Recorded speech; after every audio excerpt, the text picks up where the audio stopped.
Hey guys, welcome in. Tonight we're going to be doing the commentary for Super Mario Bros. 3.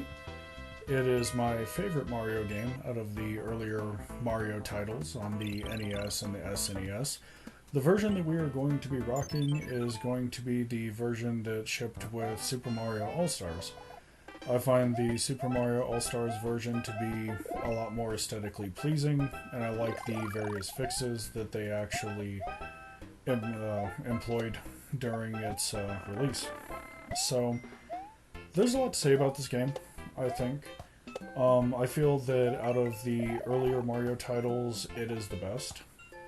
I understand that everybody kind of holds the first Mario Brothers game on kind of like a little bit of a pedestal a fair bit, but I never really I played it when I was younger, and it was good for the time, but going back and I was going to do a long play of it, I realized how much I couldn't really stand it because of how Mario actually handled.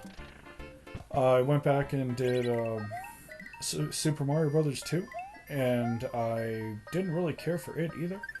I found that there was just like a lot of stuff that just wasn't really meshing right.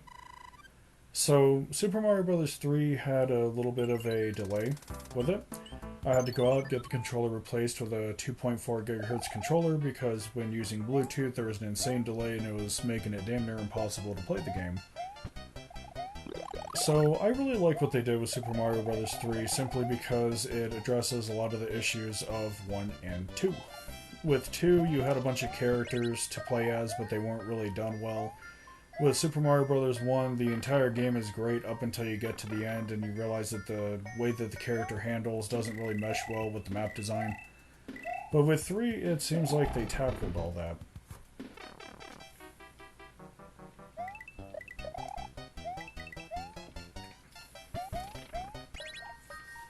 So with 3, they wanted to employ a whole new way of doing things. Like, you go from level to level, but we have this nice little overhead map now. And so, occasionally, you can pick between two levels that you want to go to, and I think that they did a really good job with it. This was the first Mario game where we saw Mario actually have, like, a good amount of weight mixed in with agility. With Super Mario Brothers, the weight is way too heavy, and you need way too much momentum to do, like, large leaps and stuff. With 2, there wasn't enough weight, so it didn't really feel right handling the characters a lot of the time, and then a lot of the characters had issues all their own. But with Mario Bros. 3, they did an interesting blend of the two. So you still build up momentum. You still, have to run a little bit to get from point A to point B or to make bigger gaps, but it's nowhere near what was needed for the first Mario Bros. Game.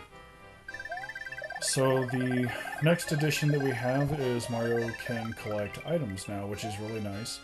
They do all kinds of things. Of course, you've got the power-ups for Mario that are like, okay, well, flower power, the tail, well, the Tanuki tail, or just your standard mushroom. And then you have other things that affect how the world map works. For example, you have the flute, which will give you access to other worlds that are further along down the pipe. And then you have the cloud that allows you to skip over a level that you just don't want to deal with. I will be employing that later on for one level in particular that I just could not see for shit.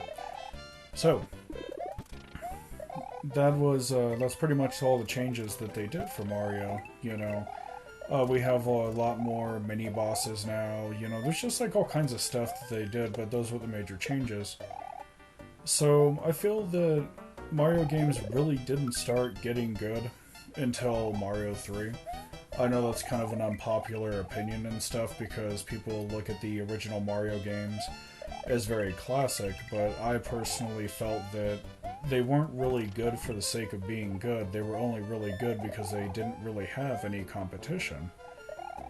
Like when Mario Brothers 1 was released, we were coming out of the gaming crash, and Nintendo was doing their damnedest to try to make quality titles, which back then, yeah, the titles were actually pretty decent. Some of them just didn't really age well, though. So when Mario Brothers 3 rolled out, it reinvented the wheel so much, but it kind of perfected the formula in many ways. So you see like a lot of the levels are a lot quicker. They have more to them. There's more secret little areas to find. I mean, it kind of goes on and on, essentially. So the one thing that I never really understood about Super Mario Bros. 3 is, so you have these like little fortresses here that you can go and do, and they give you progression. That's all they do. No bells, no whistles. They have a mini boss, and that's about it. But one thing I never really understood is when you defeat these fortresses, they go and they unlock like one of those little doors on the map, but half the time unlocking the door on the map literally doesn't really do anything to you, because it's very evident that it's meant to be a shortcut, but the main issue is that it's a shortcut to stuff that you've already done, which really just, I don't know.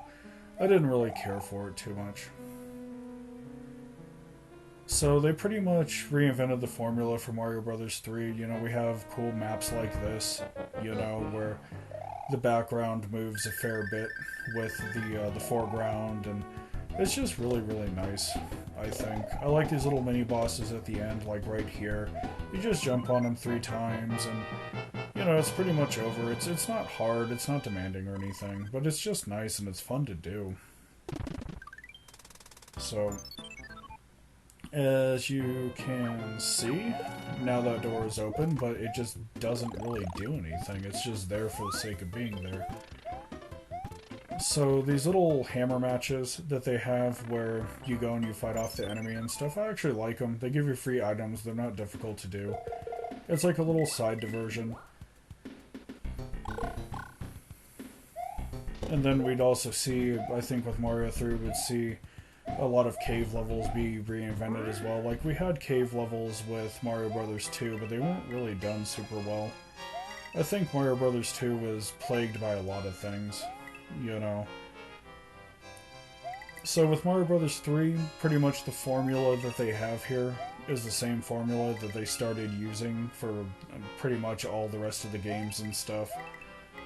Especially with how the levels progress. You know, you don't really see... With Mario Bros. 3, you don't really see too much bad design. You know, like, they actually tried a lot harder, I feel, this shot around to make everything super enjoyable and stuff, and it was nice to see them learn from the first 2 games. Like, the second game is really unpopular, the first game is iconic, even though it's got really bad level design towards the end. So I think with 3, they really set out to hit that sweet spot a fair bit.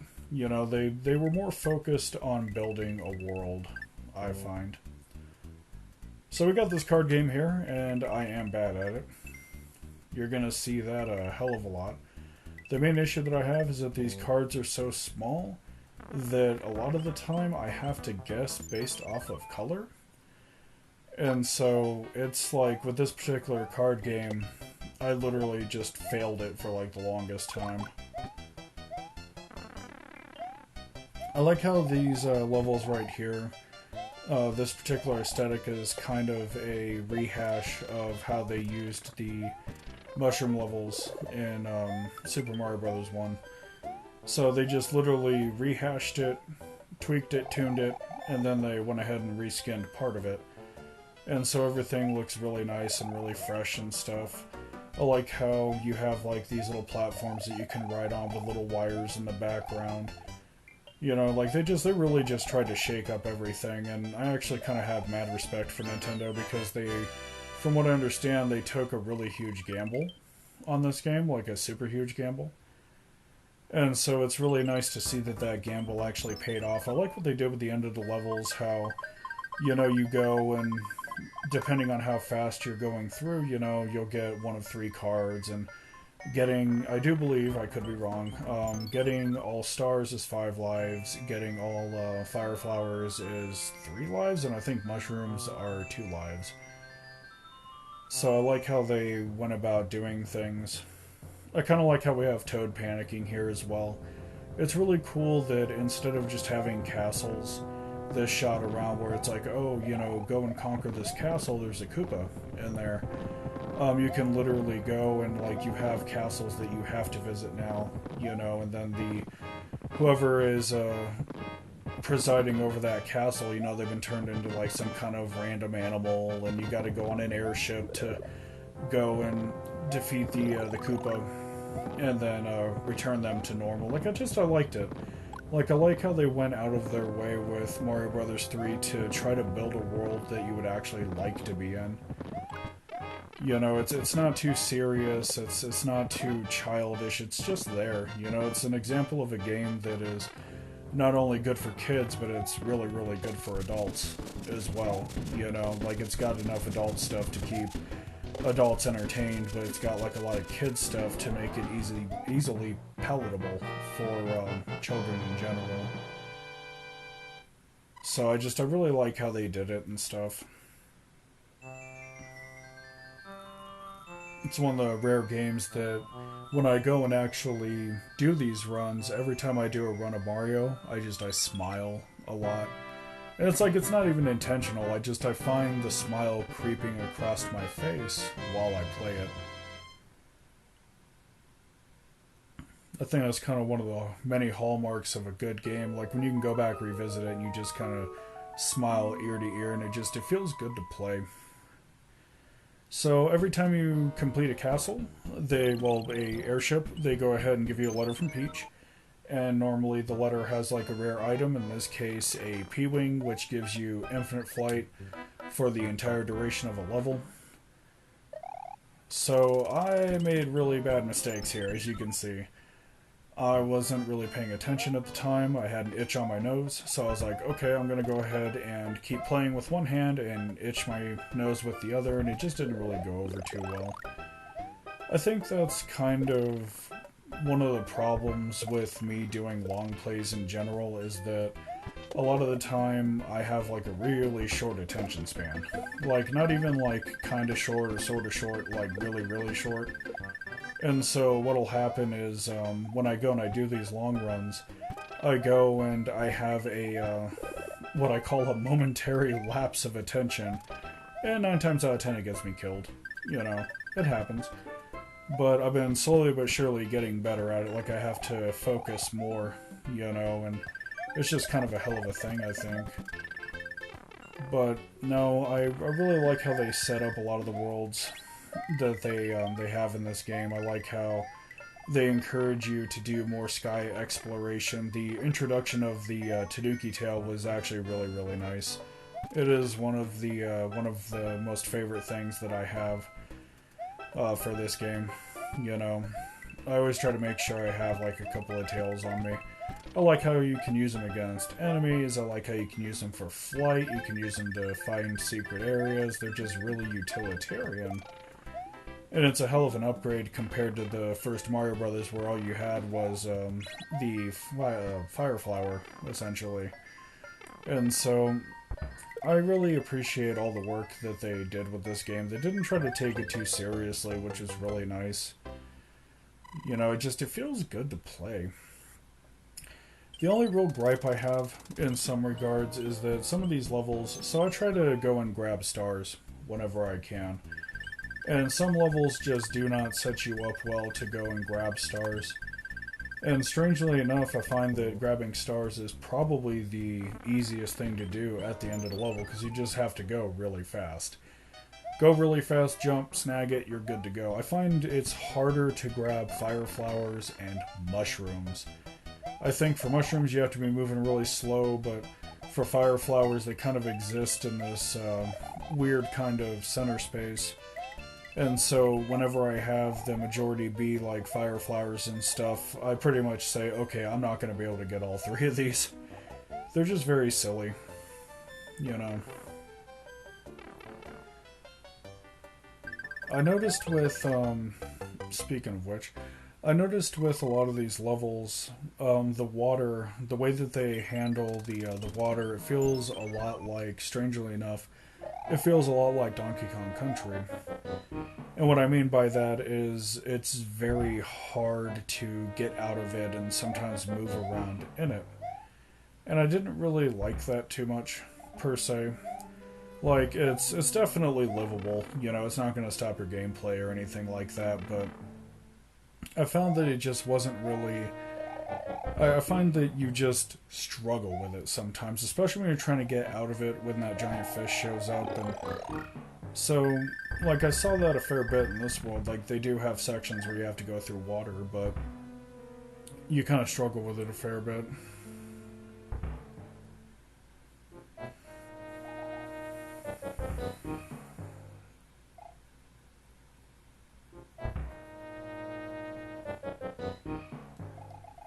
And of course, the ghost. I think it's actually kind of funny how, you know, like you go and you turn around and look at them, they try to cover up their faces a little bit. But as soon as you turn around to walk away, they just get all sorts of levels of mean so fast. I find it's funny how they try to make everything have like a sort of a cute aesthetic a fair bit. I think it really kind of keeps in line with how Nintendo always tries to be a family company. Even when their platforms like attract M-rated games and stuff, they always try to stay as a family company. You know, they want to have like an experience that's good for kids and adults, which is really nice. Oh, there we go. Nailed it.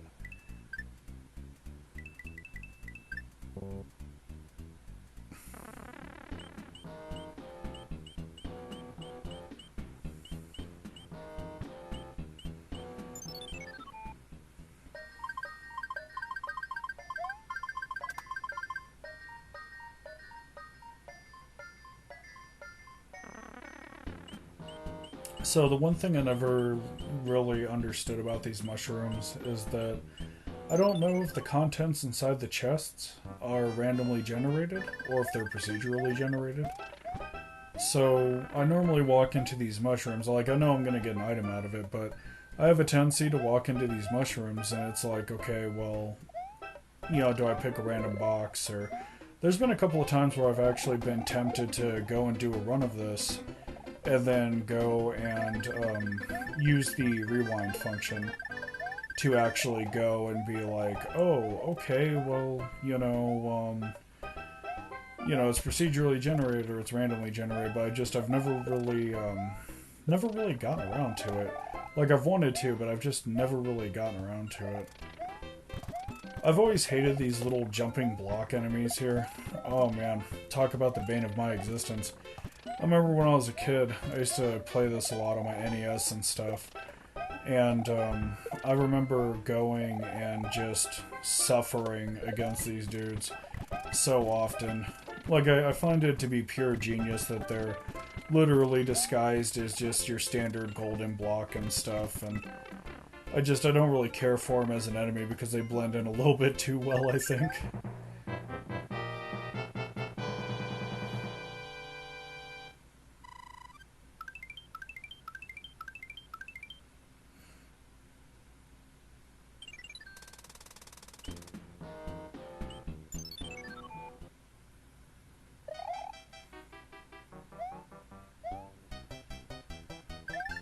So I used to struggle against this level when I was a lot younger.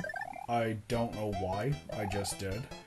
I just remember like going and playing this level over and over, trying to get through it, and I remember always trying to dodge the sun, and then the sun would literally come down and just whip my ass, and I was so young at that point that I didn't really understand the concept of taking a turtle shell and just defeating the sun with it. So it was kind of weird because I would just go up against it all the time, and it's such a short level, and yet it's one of the few levels that actually gave me the most grief.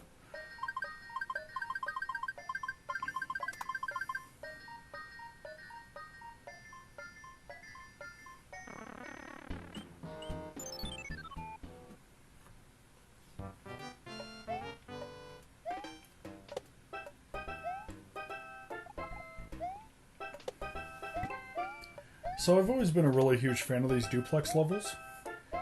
That's one thing that I actually really loved about Mario 3, is that you had some levels that you literally could go, and if you had the right power up for it, you could literally go, jump, fly, And then there was like a whole section of the level that was literally just hidden away. And I liked how Nintendo in this game encouraged exploration a fair bit.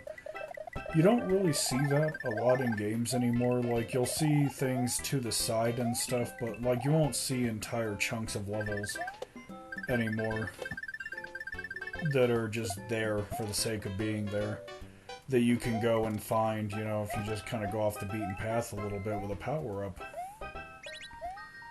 So that's one of the things that I really kind of appreciated about Mario 3 a fair bit. Like, when I was younger and stuff and playing this for the first time, I remember having the realization that, you know, these entire chunks of level were just hidden away. And I remember that it was a really mind-blowing experience for me, because most hidden areas in Mario 1 were quite literally just down the pipe. You know, either up the pipe or down the pipe, and that's pretty much how you got to your secret areas.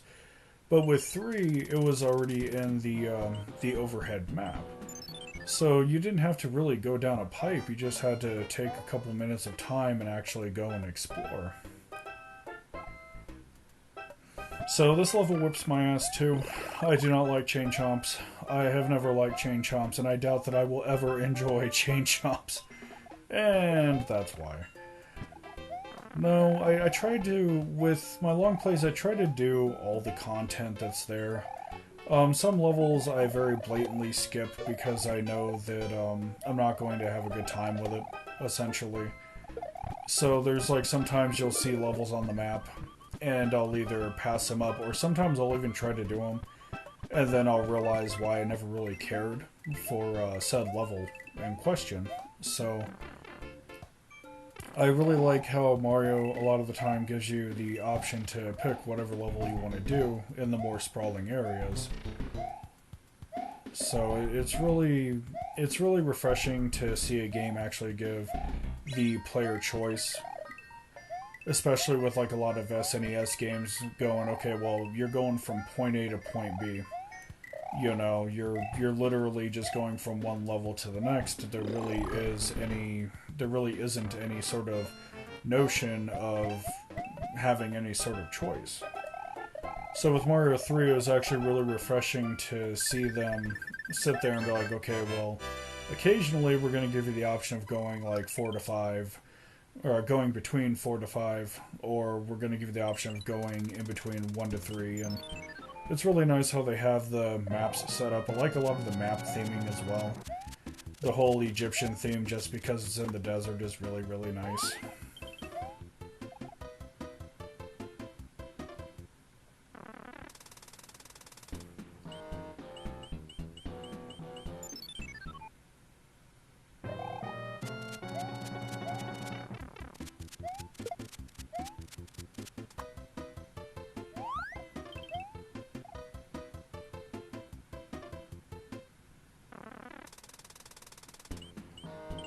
So this hammer's going to do something cool.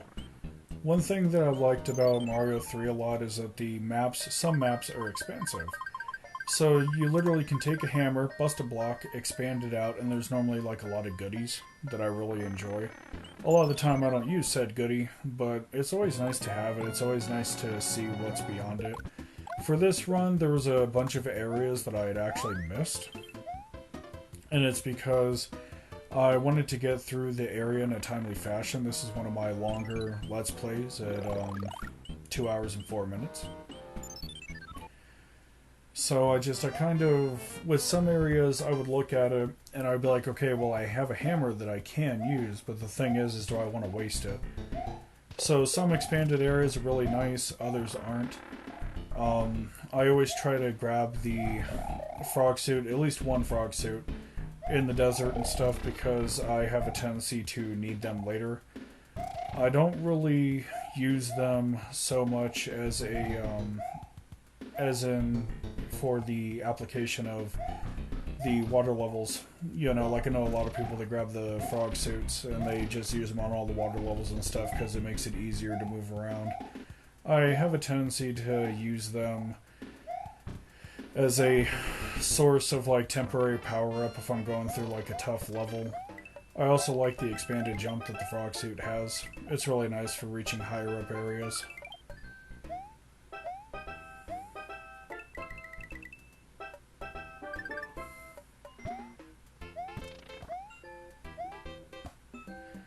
So I made like a really huge mistake with this area in general. As you can see, I hit the button a little too fast, and as an end result, I can't get to it.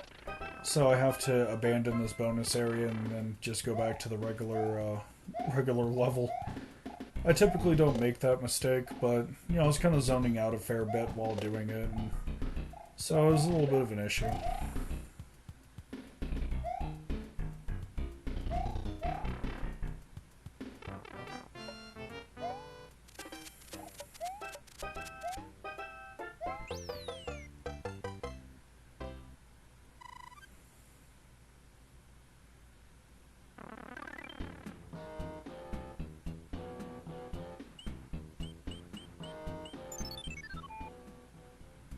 So I try to hit up that card game whenever I can.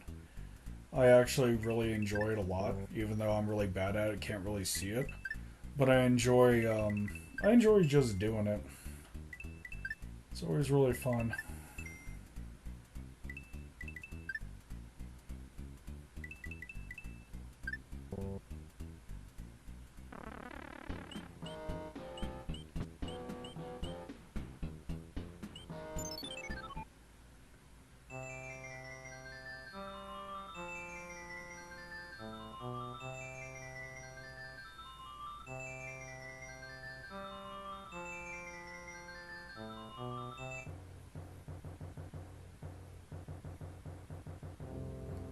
You know, I think the only thing that I really wonder throughout this game is how the hell Toad manages to get to so many kingdoms so fast. It's just something I always kind of thought about. And then, like, another thing that kind of makes me laugh a little bit is, so we have Bullet Bill here. And the one thing that used to make me laugh on the older version of Mario 3 on the NES was that I never really thought that these Bullet Bills had, like, little tiny arms.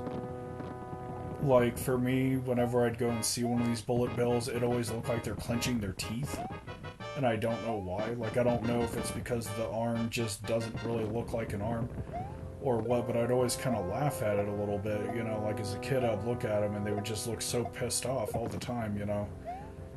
And I always thought that it was kind of funny, and then it wasn't until I was actually much older, like it wasn't until I was getting ready for high school that I was going and doing a little bit of research, and then I was thumbing through an issue of Nintendo Power back when that was still a thing. And they had a picture of Bullet Bill, and he had arms. And so I had to ask a couple of my friends about it. I was like, did you know the Bullet Bill has arms? And they were like, yeah, Brain, we do. I was like, seriously? They're like, yeah. So I was very late to the party in that regard.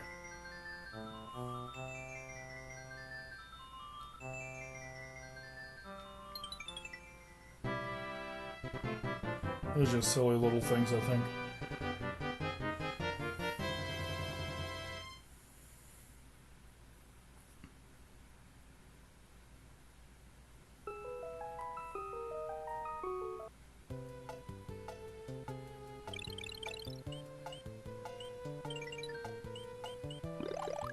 And then, like, another little silly thing that I would constantly believe is, so that reward that I got from Peach, it's very evident that it's a cloud. But when I was younger, I always thought that it looked like a tooth. You know, like, I don't know if NES graphics were just that bad, but I remember I would sit down with my brother a lot of the time, and I would look at him and I would be like, why the hell is she giving us teeth? And then my brother would say, oh, well, you can use those to skip over levels. And I would reply back with, how the hell does having a tooth, you know, help you skip a level? And then I found out later that it was a cloud. And then, like, the back of my brain was like, oh, okay, alright. You know, that makes sense because you're in a cloud and you're going above the level, yada yada. But I just thought it was so funny what certain things looked like with really primitive graphics, I think. I kind of laughed a fair bit about it, and it's just really funny to go and look back on it and be like, hey, you know, I went ahead and I made this screw up, and I think it's one of the joys of getting older.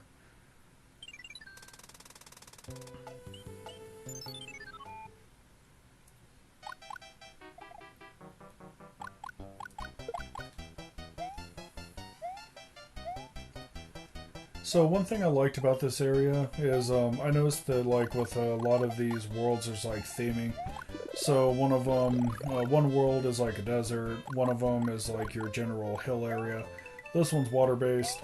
We have another one where everything in the world is just huge. We've got one that's cloud-based.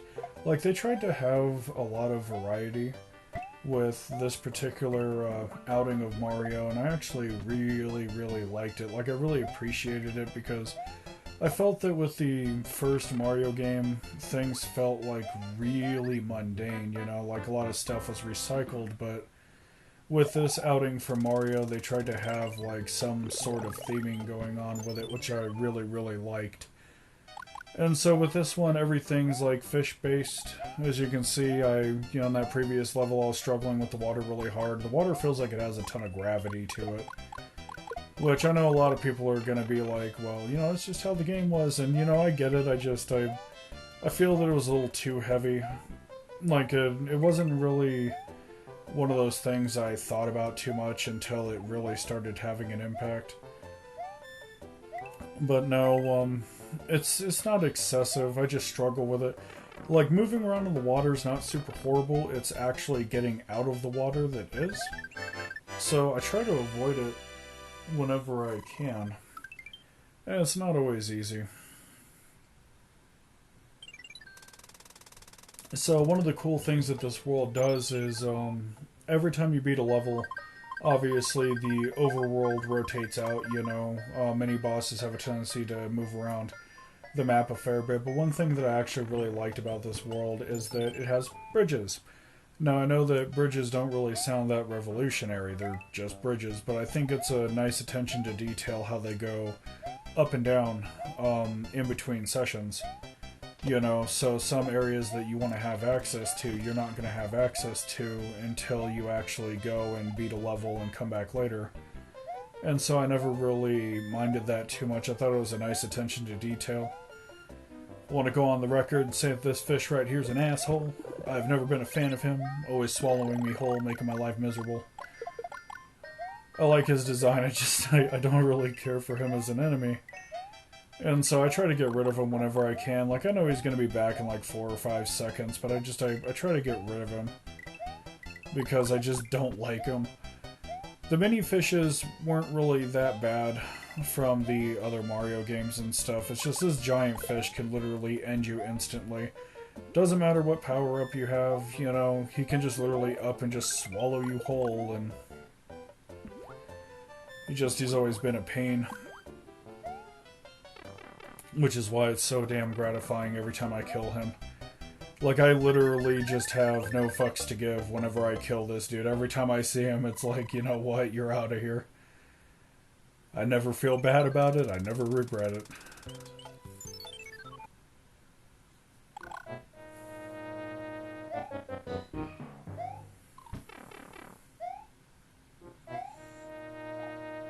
I notice a lot of the time with a lot of these little fortresses and stuff, they don't really keep with the theming for the rest of the map.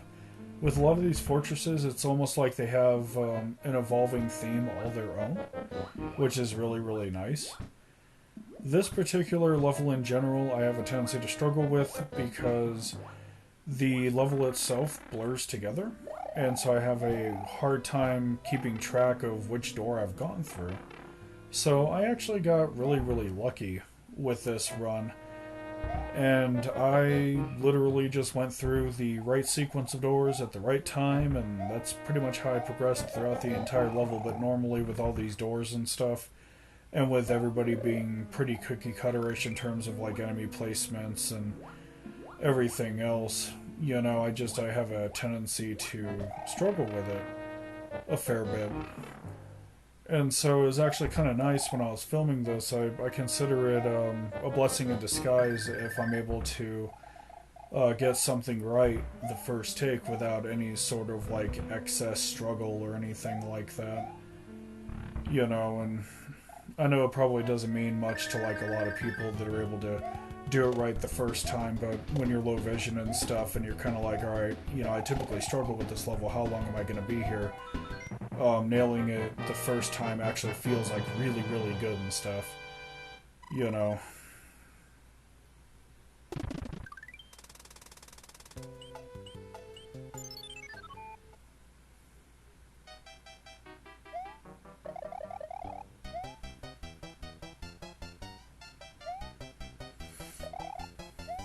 So this level was actually kind of silly, I think. It's a very hilly area and stuff, which it never really bothered me too much.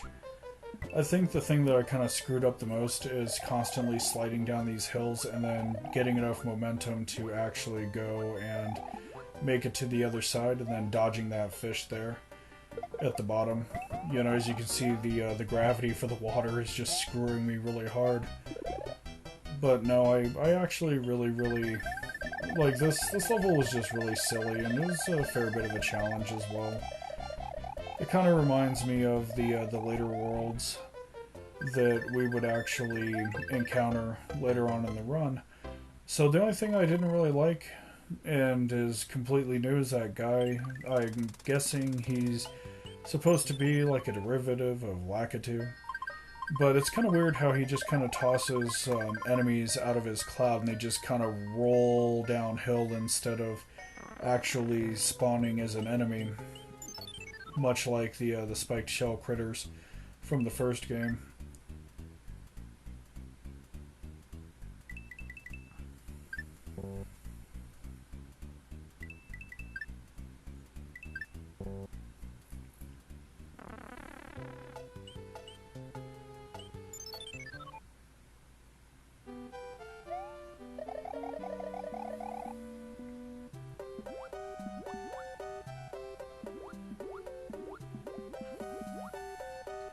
So this was actually one of my favorite water levels. There's not too many water levels I actually like, but this is actually one of them. I like the pacing for it, and I also like the wide variety of enemies. This is the first time that I actually see these what looks like an electric box jellyfish just zapping away and stuff, and I really like how they tried to reinvent the wheel with this a fair bit as well, because like we had, with the first game we had like a lot of fish, but we didn't have a wide variety of them. So like we didn't really have these trailing squids. We didn't really have box jellyfish. It was nice to see that they were packing in more characters and stuff.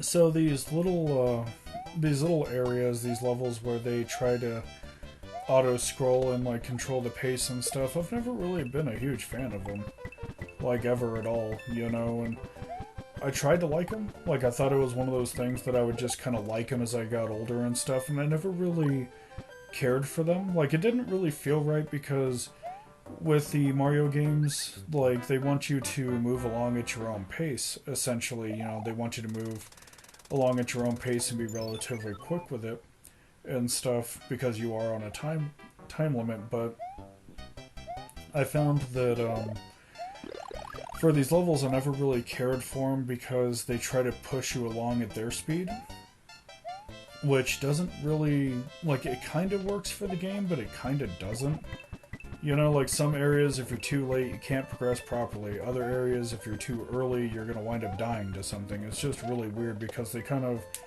try to force you to have this sweet spot. And it's not really that great. You know, like sometimes it works, but a lot of the times it doesn't.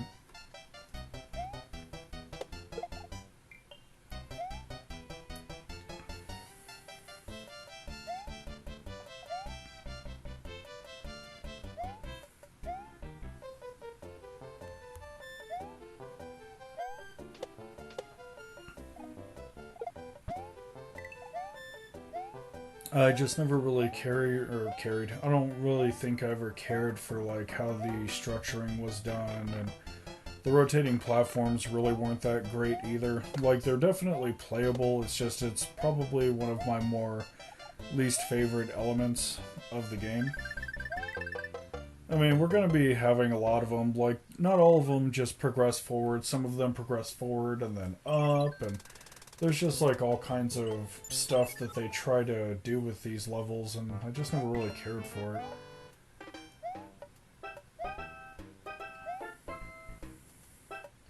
So as we progress through this level, this level was the bane of my existence for a really long time. I remember as a kid going and trying to play this level and getting completely and utterly stomped because these little fuckers right here, they spit up these balls and they just chuck them at you, and it just kind of sucks. And I just wasn't really like, they're not only like kind of difficult to deal with, I was also really bad at the game, which really didn't help anything. I mean, now that I'm older, I can just literally plow through it and not really have to worry about it, but, you know.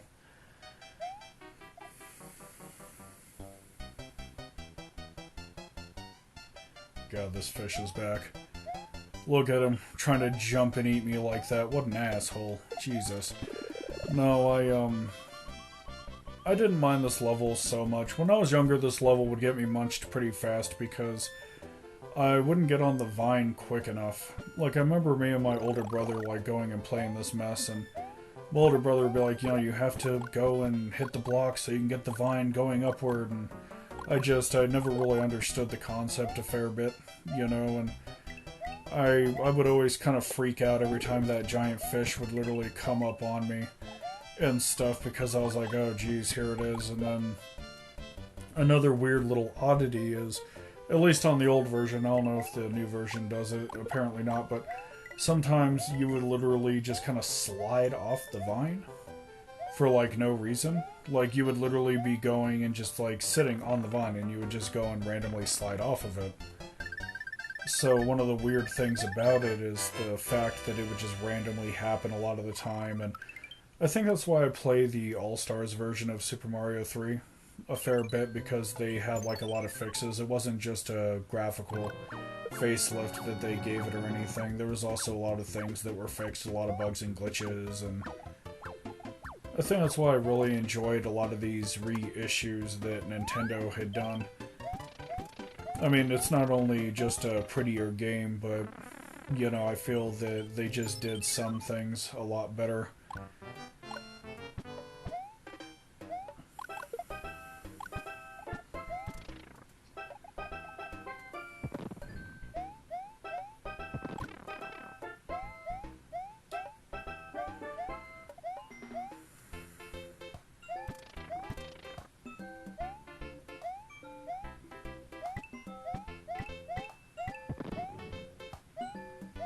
I like these little bomb enemies a fair bit. I don't really use them much. Like, I know a lot of people like to step on them and then kick them across the screen, use them to blow up on, defeat other enemies and stuff. But I just like them for how they look and stuff. I like how they're just like bombs that are casually walking across your screen. You know, it's always something that's been really funny to me, I think.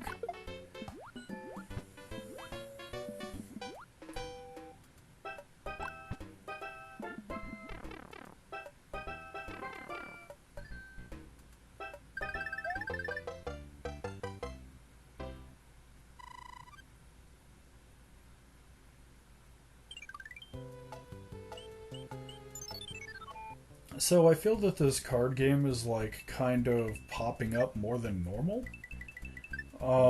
I don't remember it popping up this much in the original title, but it seems on All Stars it pops up quite often. And I always felt that that was like kind of strange with how it did it and stuff.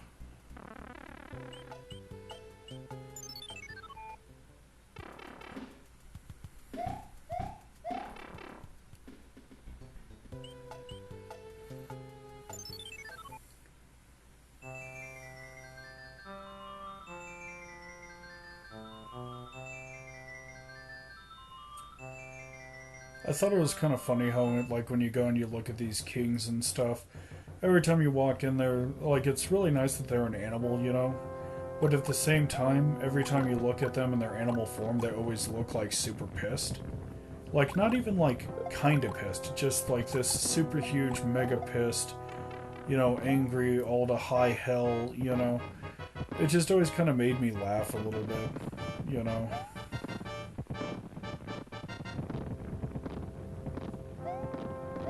And then this particular ship that we're on, oh jeez. It kind of does one of the things I didn't really like about the first game, which was towards the end, they would have tons of projectiles everywhere. You know, like just way too many projectiles a lot of the time. And a lot of people back then would say, oh, you just gotta get better at the game, but I kind of felt like it was always kind of excessive. And then, like with a lot of these airships, they start to do the same thing. Especially like when you see these beavers here, how they just kind of like pop up and they start throwing little wrenches and stuff. On later airships, it's actually very easy to get overwhelmed by like 2 or 3 beavers all throwing their stuff at the same time as a bunch of bullet bills are being fired as well as cannonballs. And so sometimes with Mario 3, it's like a little bit excessive. And then given the random nature of it, since a lot of this is not procedural, you know, like in terms of like when they fire and stuff, it kind of keeps you on your toes a fair bit, but I don't particularly care for it. So it's like a lot of ducking, dodging, running, you know, like it's kind of funny because I had introduced Mario 3 to my goddaughter, and I said, "Hey, hon, go ahead and play this." And she had a hell of a time. Like, she felt that Mario was just like the hardest thing in the entire goddamn universe. And it's kind of interesting because I find some segments difficult but not overly difficult. But I think this kind of shows me how much gaming has changed as time has gone on. So as you can see here, I get turned around on the map a fair bit. One thing I didn't like about the way that the overworld maps were set up is that they would literally go and have a pipe be blocked off by a door, and then the doors already don't really make much sense in this game anyways. So it was kind of one of those oddities, I think, and it makes navigation kind of a pain in the ass. So everything in this world is huge, as you can see, and I actually, when I was younger, this was my favorite world. I just thought it was cool as hell that we had these big as shit turtles coming at you. You know, and it always made me smile a fair bit. I remember just going and playing it and being like, oh my god, everything is really, really big. And then I would have the secondary thought, am I just really small? You know, like it was really, really nice, I think. And I loved it. I loved playing this world over and over again, and it was always like really, really cool. And now that I'm older and I have access to like emulators with save states and stuff, I just literally create a save state for this world all by itself, and I just play it whenever the hell I want, because I always found that it was really, really fun to play. Just jumping on giant turtles in general was just cool as hell, and I really, really liked it. So as I grew older, strangely enough, this actually stopped being my favorite world. It went from being World 4 to World 5. World 5 is a little bit tougher, but I like the aesthetic more, and I like the pacing of the levels. And then World 4, I think my juvenile brain back then just was hung up on the idea of everything is big, this is super cool, you know. So I remember just getting a really huge charge out of it, and then sitting there and going, oh man, this is like the coolest thing ever. You know, I love this from top to bottom.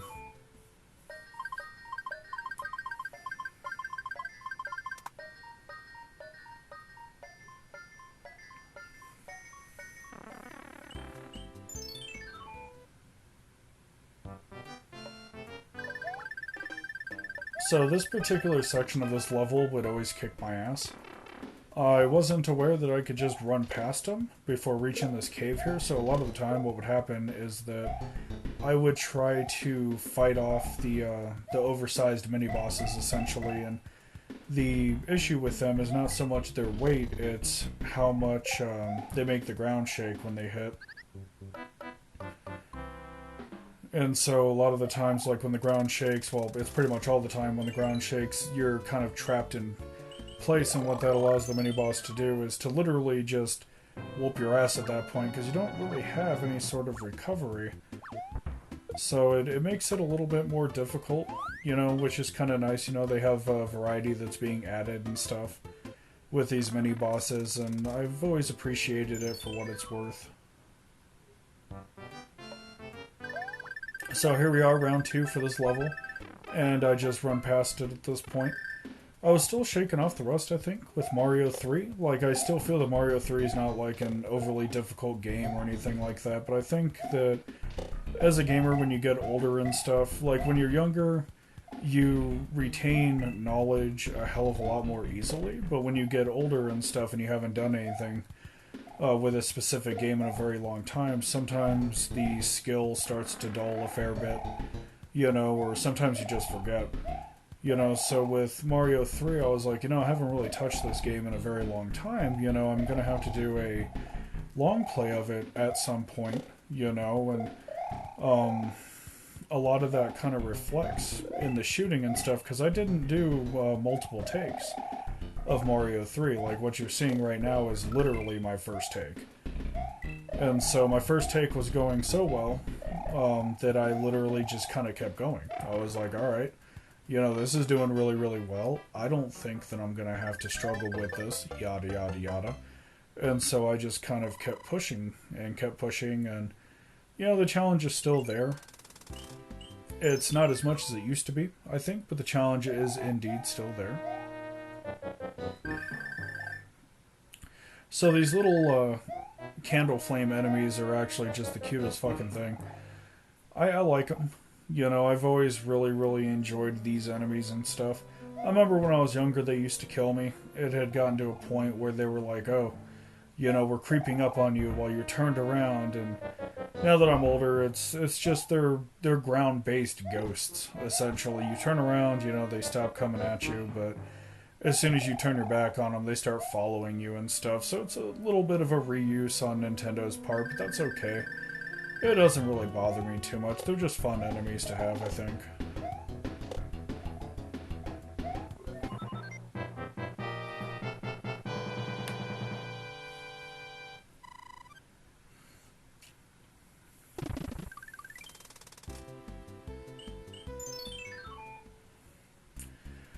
So I'm back at this card game again, you know, and hoping to beat it.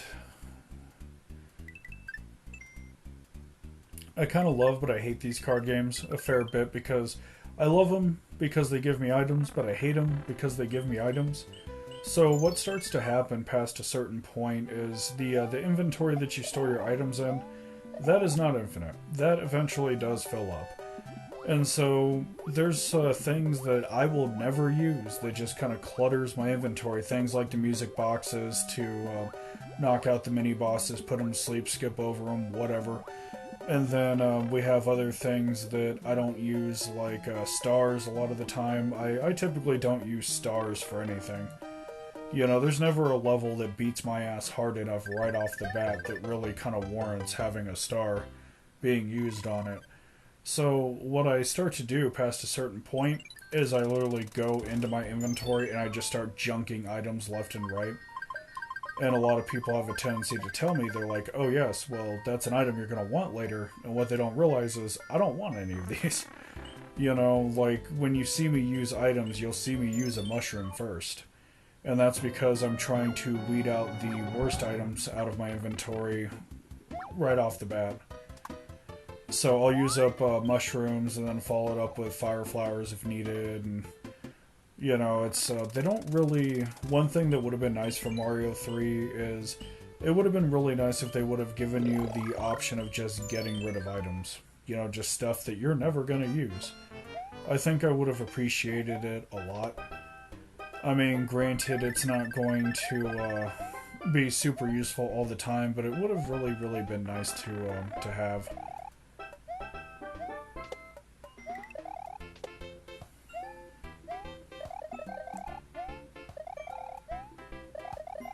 So the secret with this particular level, since we're about halfway through it, is when you go through the doors, it basically reverts everything to being small, well, normal size, quote, quote. So I thought that that was a pretty cool mechanic for this specific level. Then we got that 5 up at the end. Feels good, man.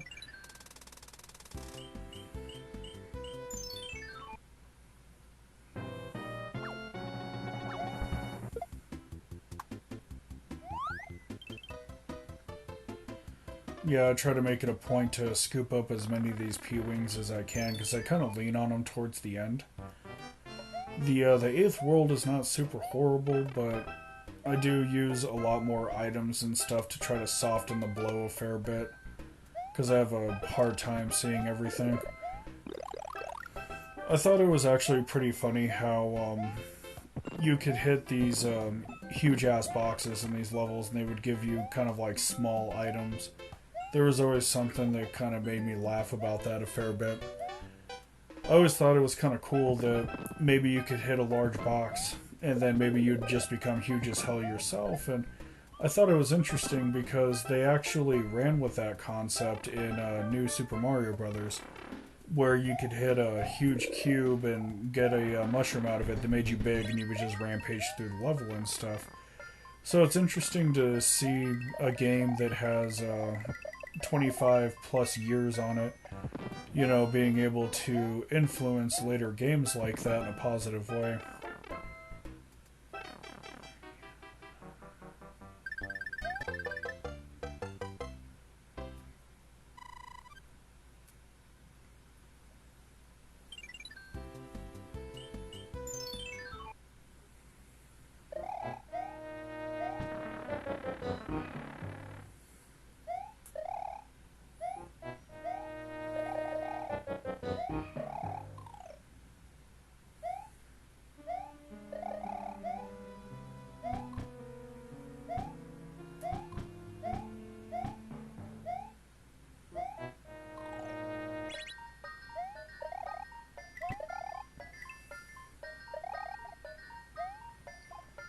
So this particular section here with these directional boxes are actually really nice. It was a completely new thing, I believe.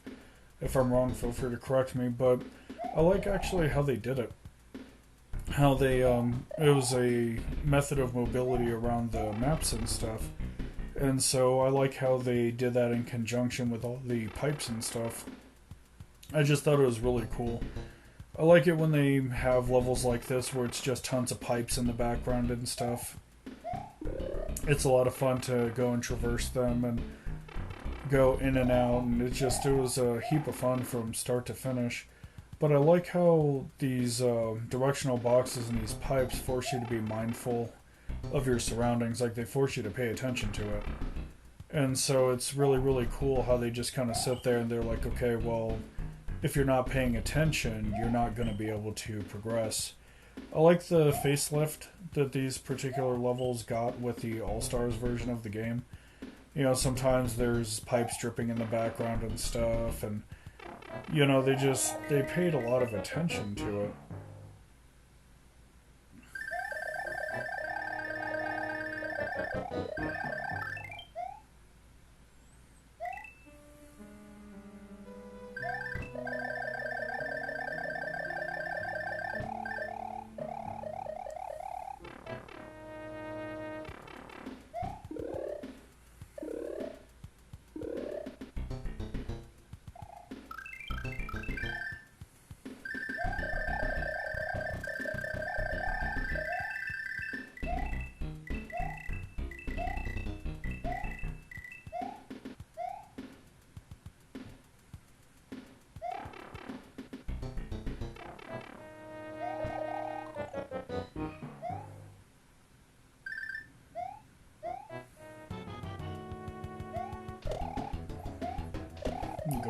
polish off this last mini boss right here.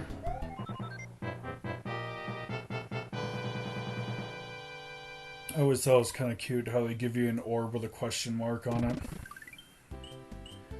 I think it would have been more fitting to have like a key or something, given the nature of the doors and stuff that they open up. I think it would have been more consistent with the theming of it.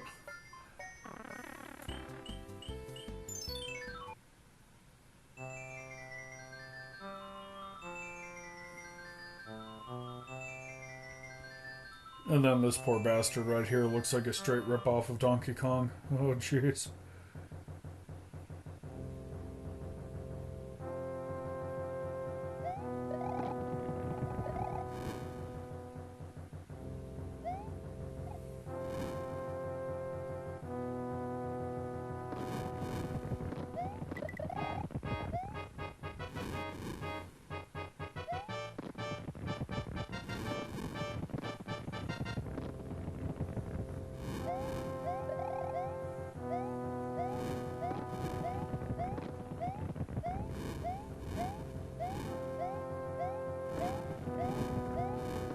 I always thought that these, some of the choices they made in some of these airships were very strange. So, like, you take the cannon, for example, that shoots flames. It doesn't really make much sense. Like, the cannon somewhat makes sense when it shoots out like a giant cannonball, or, well, cannonball obviously, but like a cannonball or like a bullet bill. But it never really made much sense how these cannons just shoot out straight fire. So the barrels and stuff make way more sense with it and stuff, with how they're set up, but it's just really strange how they tried to do some of the level design for 3. I mean, it's playable, it's fun, it's just, I kind of really wanted to be a fly on the wall, I think, when somebody was designing some of these airships, and then somebody probably chimed in, yeah, go ahead and slap a flame-shooting cannon right there, you know, and it really kind of makes me wonder a lot of the time what goes into the overall process of making games like this. Like, I wonder if they just kind of think of something silly and they choose to implement it, or if it's way more involved and not so much off the cuff.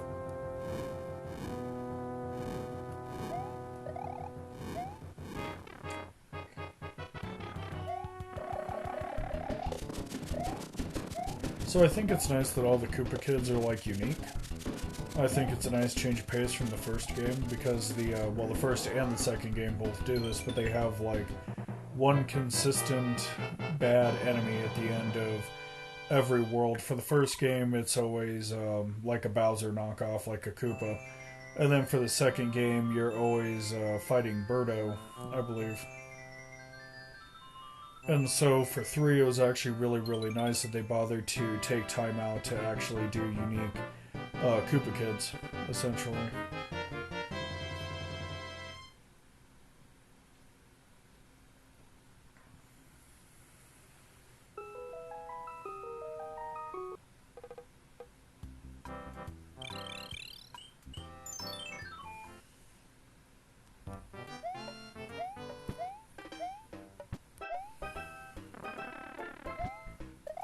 So this is my favorite world, well, my current favorite world. I don't like the chain chomps in it, but I like the overall theming and stuff of it. A lot of it is really, really clean. I don't particularly care for these little plants here that try to jump up and bite your ass every time you jump up over them. I find that they're like a really huge pain to deal with a lot of the time. When I was younger, I used to get bit by them all the time. You know, I'd like go to approach them and stuff, and they would just kind of jump up, sink their teeth into my ass, and that was pretty much it. But no, I like how this particular world tries to mix clouds, a lot of greenery, and then it also tries to mash together like a lot of kind of basic architecture and stuff, which I really, really liked. You know, I think it's really, really cool. I think that's why I appreciate it so much as well. And it was also the start of the first compound maps that we would actually see in Mario.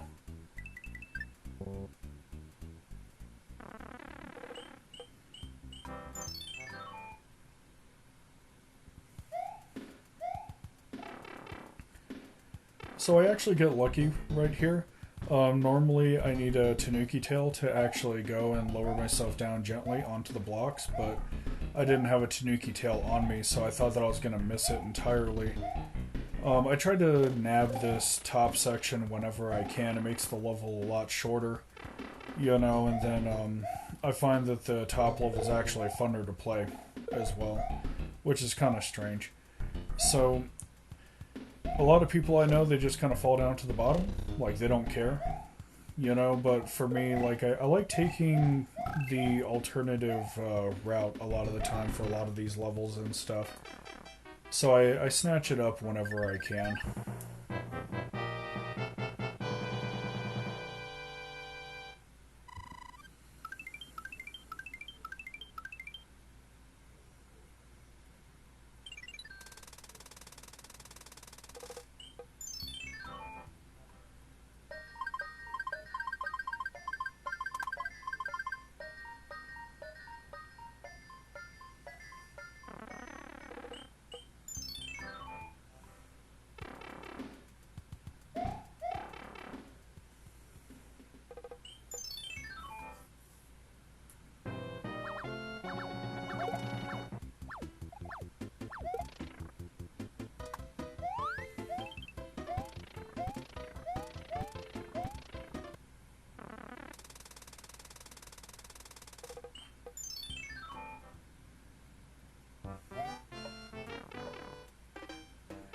So this level is actually cool as hell.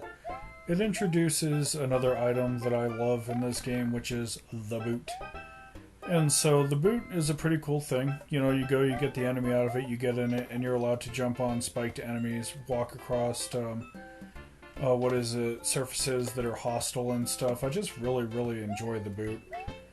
It's kind of silly because, like, all the other, when you get upgrades like that, 9 times out of 10 you can take them with you, like the Tanuki suit and everything else.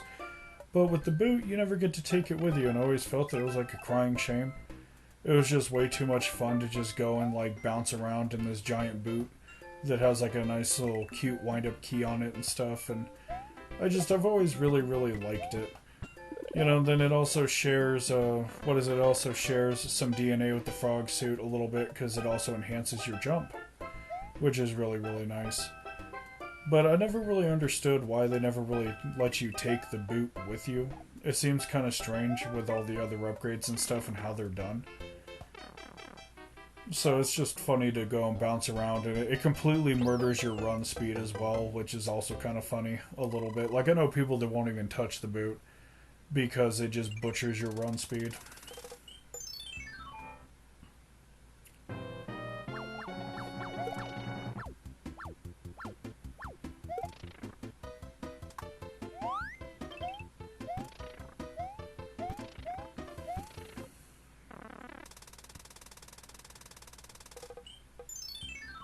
So this level is actually pretty cool. It is the joint that leads to the rest of the world, essentially. As I stated earlier, this is one of the first compound worlds, where you have like a lower area, and then you have a level that links up to a much higher area. Well, the rest of the areas, should I say. And so I actually really, really like it.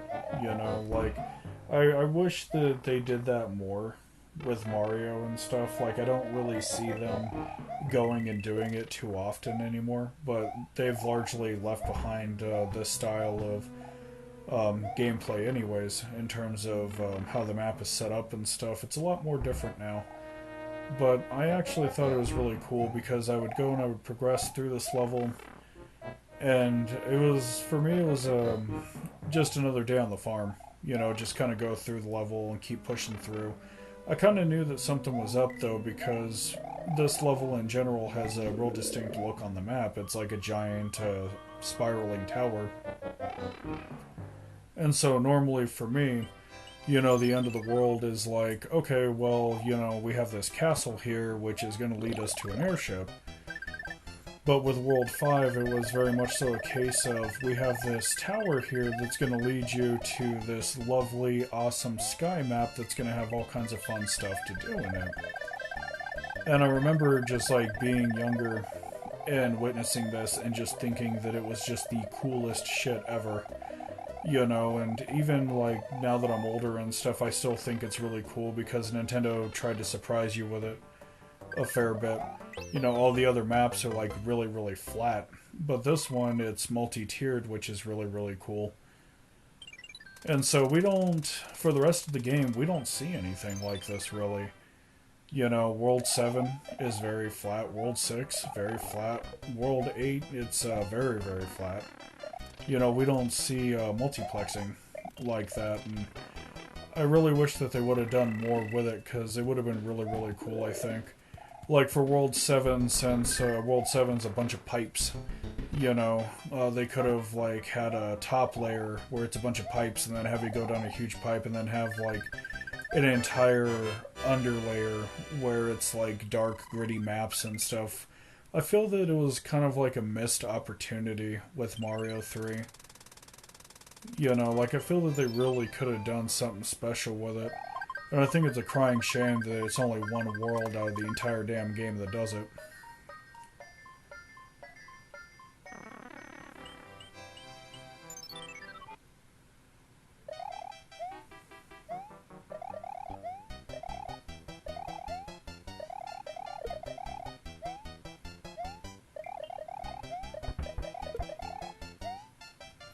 Yeah, I really wish that they could have done more with it. I thought it was kind of cool how you're essentially racing across the top of buildings and stuff and dodging enemies, and I really love it for what it is.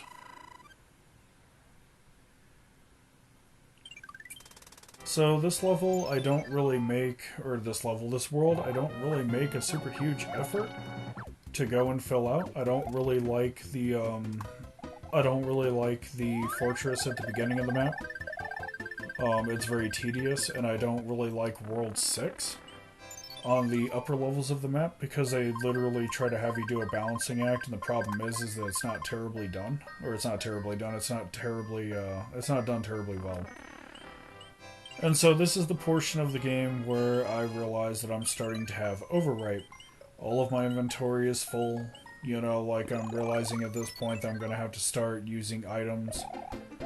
I never really liked how the stars kind of make you do this weird kind of roll mid-air and stuff. I find that it fucks with the dynamic a fair bit of how Mario moves. So I go through my inventory and I start just weeding stuff out, just left and right. I know that I'm gonna need it later, especially with the later worlds just giving me items left and right, so I know that I'm actually gonna have to go and be able to have room to accommodate all of those items. So I start, like, left and right, I literally start burning off items even at, like, the smallest whinge, more or less, you know? Especially, like, if a level is giving me a little bit of grief, I'll just burn off an item and I'll justify it by like needing the space, essentially. So this level is actually pretty cool, I think.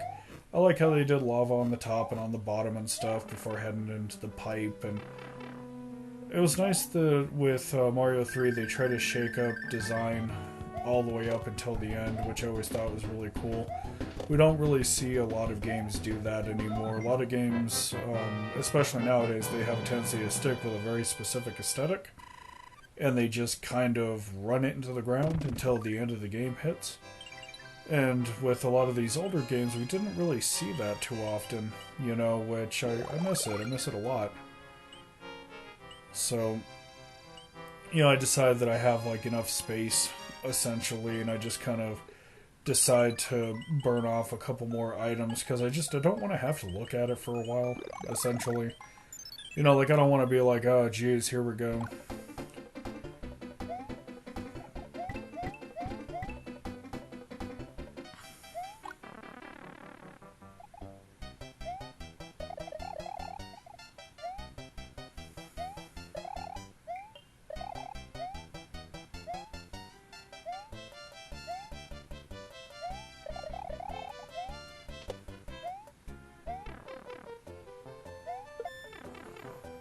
Yeah, I definitely took my hits there, holy shit.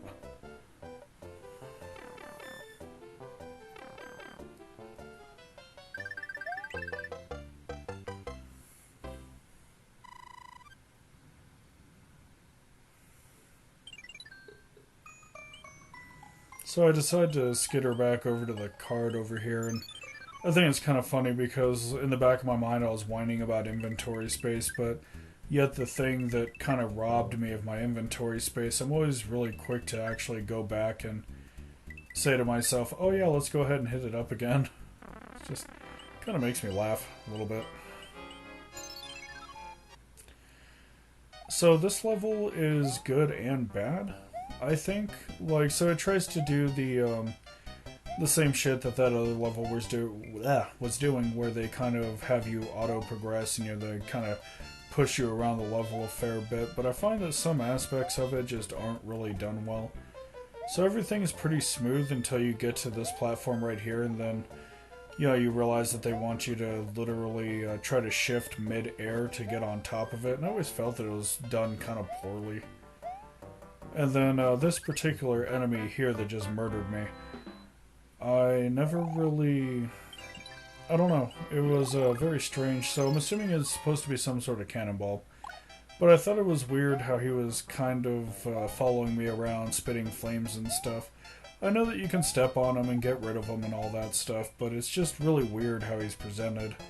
He really, the way that he's set up, he reminds me of that octopus that you would get in some of the water levels, where that octopus's kids are literally trailing along as a tail.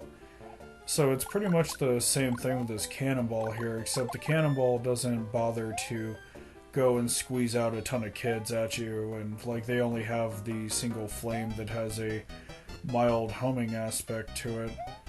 So I think that the design for the cannonball enemy is actually really, really nice and stuff, but I don't really like enemies that have like extensive trails behind them. It doesn't really particularly feel good to fight.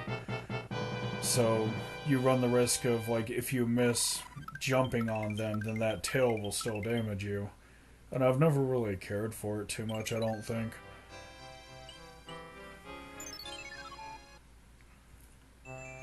Ah, yes, look at how pissed off that bird is.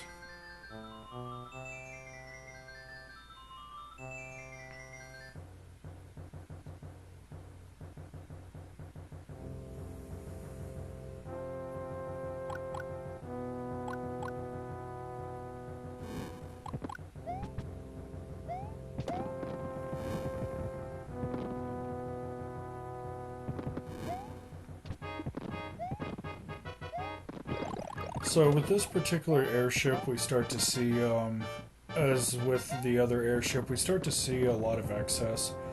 Cannons everywhere, there's a lot of stuff to dodge, and it doesn't really feel super amazing. When I was younger, it used to just really nail me to the floor. Now that I'm older, I kind of just groan a little bit. It kind of, in many ways, like when I go and I look at these airships and I see like so much stuff being fired at once, it kind of feels like that Nintendo was kind of running out of ideas at this point, and that they were just kind of throwing stuff at you for the sake of throwing stuff at you. It kind of gives me the same vibe that the first game had when I was going through the last world, and instead of just going and trying to do slightly more difficult design and stuff, they just go and they pile a bunch of stuff on you, and I've never really been a fan of that style of game design. I noticed that a lot of Japanese developers in general have a tendency to do that, where instead of going and then just engineering something that's more difficult, they'll just kind of pile more stuff on you, and I've always viewed it as being kind of lazy. But no, it's one of those things, like, it's not as bad as the first game, but it's still annoying enough to where you literally sit down, you look at it, and you're kind of like, why are they doing this? Essentially, like, I'm all for challenge, but there comes like a certain point where it feels like they just kind of stop trying. And I never really cared for that. So the sixth world is actually my least favorite. I feel that it is the most beautiful. It is also the one that I have the largest amount of distaste for. And it has a lot to do with how they handled ice physics, how you slide on them and things like that. I've never really been a fan of enemies that shoot a bunch of spiked balls at you either, or hold them above you. You know, it kind of feels like they were going for the let's just have a ton of stuff on screen and try to keep the levels a little bit on the shorter side. But no, I find that this particular area of the game is actually quite gorgeous to look at and stuff. I'm a real huge sucker for ice level design in general, but I don't really like how they handle a lot of it. And I thought that it would get better as I got older. You know, like I thought it would reach that point where it's like, oh no, it's tolerable now, but I find that I don't really care for it still. So there's going to be levels that I flat out ignore in here as well, and you know, it's again, a lot of it's down to like personal taste and stuff. A lot of these levels are really good and they're really fun to play, and then others are just like really annoying a lot of the time with how they progress and stuff.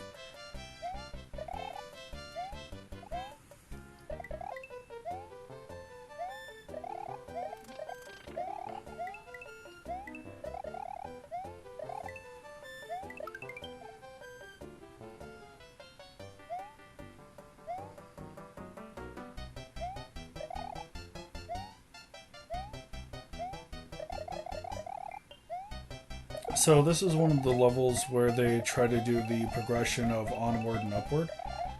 And so we see a couple more of these levels later on in the game and stuff, but it's really kind of weird how they shift the camera, I find a lot of the times, because sometimes the map is ready, other times the map is not ready. It's just really strange how they go about doing it. Like, I can tell that Nintendo wants to guide the player. You know what I mean? Like, they want to sit there and use the camera shift to guide the player and stuff, but a lot of the time, the player isn't going to be in that specific state that they want them to be in due to the nature of the game. So it's really odd to literally sit down and be like, oh, okay, you know, I should be following this, but, you know.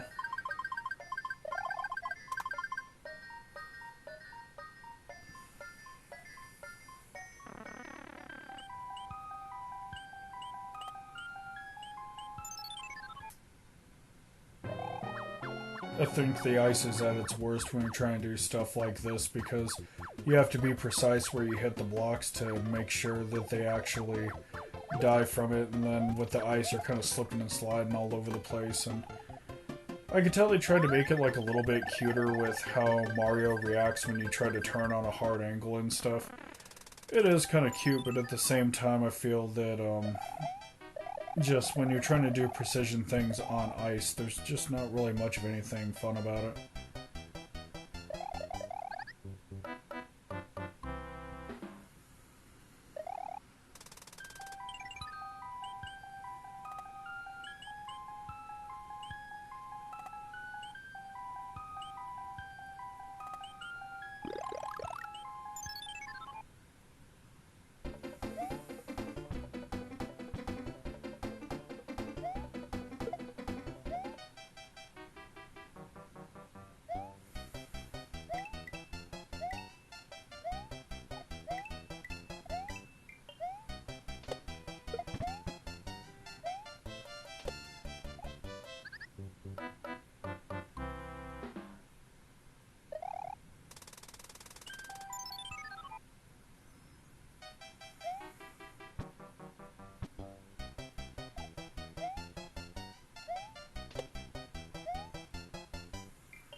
Oh god, I can't believe I made that mistake. Jesus.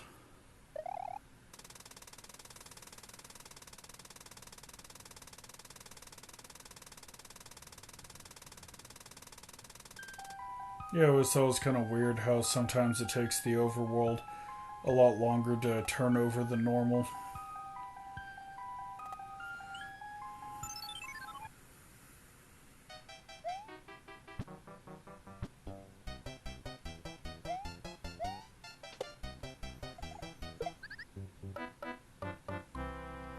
I think one of the biggest problems I had with doing World 6 wasn't even so much the fact that it was World 6. It was more down to the fact that when I play Mario games, for some reason, I have a tendency to grip the pad really, really hard. And it's been like that ever since I was a kid and stuff. You know, I'd play this on the NES and I would still grip the pad pretty hard, except the controllers were square back then for whatever reason. And so, at this point in the game, it's like I'm almost an hour and a half into it, and so what's winding up happening is I'm trying to do precise control while having a death grip on the gamepad. And what winds up happening is it starts to make my knuckles and my thumbs hurt. Like, I know it sounds kind of silly, but with a lot of these older NES titles and with how the controllers are shaped and stuff, what would happen is, so you had like two buttons, B and A, and what would wind up happening is that I would go and my hands would start to cramp from holding down the B button to run all the time. So it would like tear up my thumb, and then it'd also tear up the lower portion of my hand as well.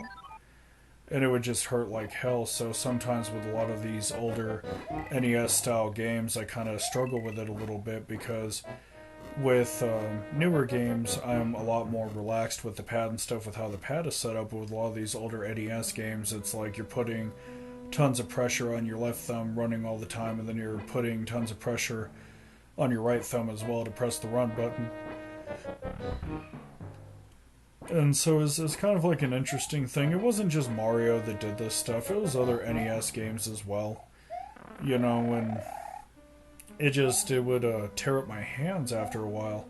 And then with having huge hands in general, the other issue that I would have is the controllers are pretty small while my fingers, like I try to place all of my fingers on the back of the pad.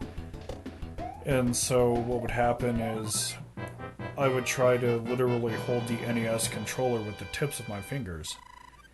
And what it does is it winds up putting a lot of strain on your joints when you have a death grip like that.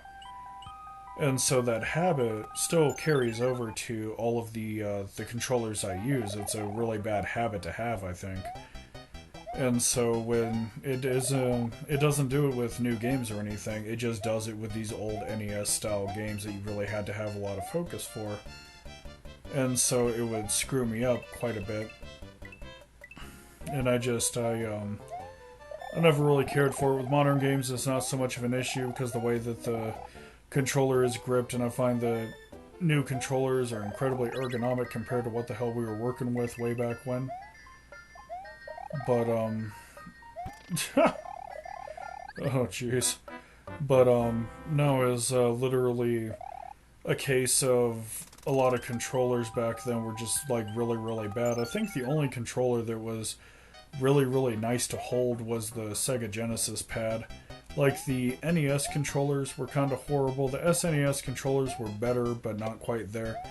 And then the Sega Genesis pad was built really intelligently because it had this curvature to it that would fit your inner palm really well. And then the placement of the buttons were done so in a fashion where it's in the natural range of motion of your thumb. Like how your saddle joint works. You know, like I think that Sega definitely had the better controller back then.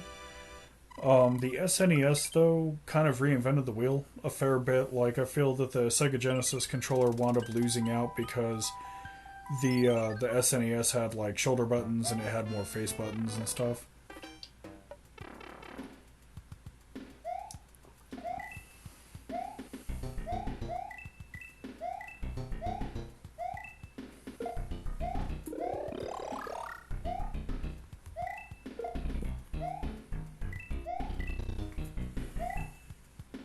But yeah, I haven't seen a controller quite as good as the Sega Genesis pad by a long shot. Like, a lot of Sega's controllers in general were actually pretty good from like the Genesis forward.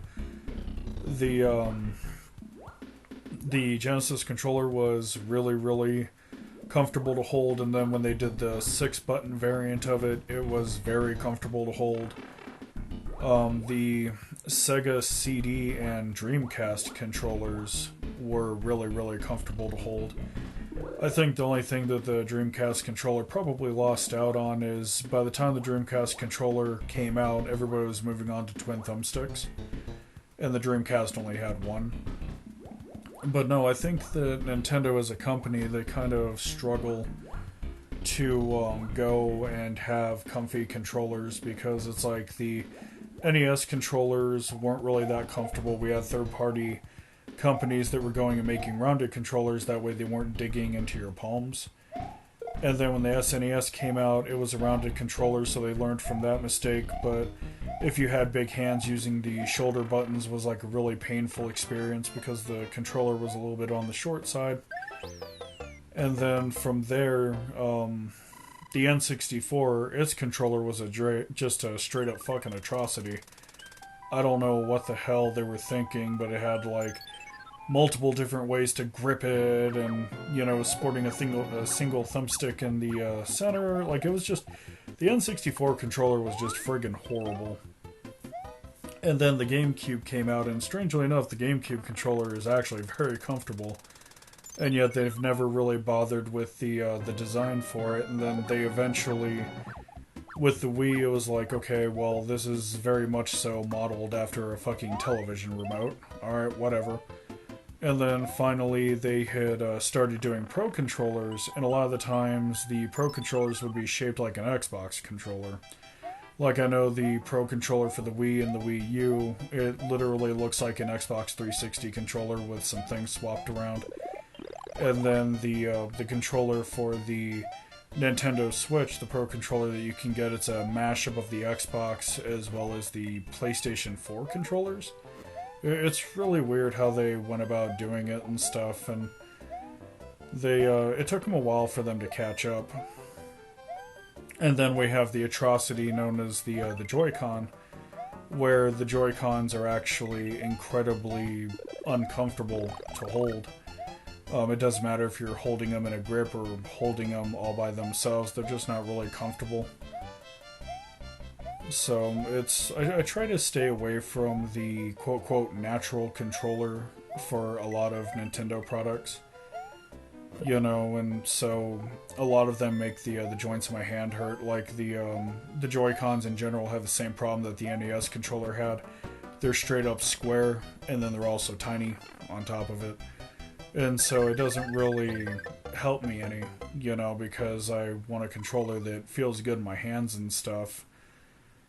And then Nintendo, being a Japanese company, I understand that they're trying to cater to their home market, so a lot of the stuff they make is just really, really tiny stuff.